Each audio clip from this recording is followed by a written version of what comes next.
ஓம் சனீஸ்வரா போற்றி, ஓம் ராகுவே போற்றி, ஓம் கேதுவே போற்றி, ஓம் நவக்கிரகங்களே போற்றி போற்றி.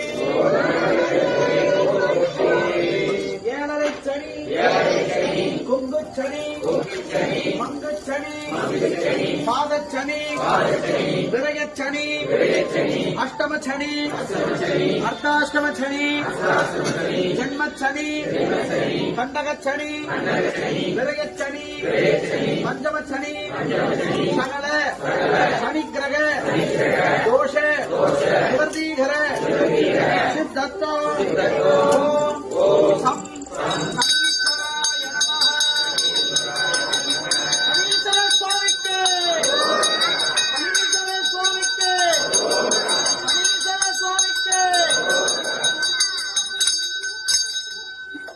பக்தர்களுக்கு நாளைக்கு வசந்த பஞ்சமி, ஷாமலா நவராத்திரியில வர்ற வசந்த பஞ்சமி ரொம்ப விசேஷம். வாராகினி சாயந்தரம் 5 மணிக்கு மஞ்சள் காப்பு அபிஷேகம் இருக்கு. எல்லாரும் வந்து கலந்துக்கணும். மஞ்சள், பால், குங்குமம், தயிர் எது வேணாலும் அவங்க வசதிக்கு ஏற்பாடு கொண்டு வரலாம்.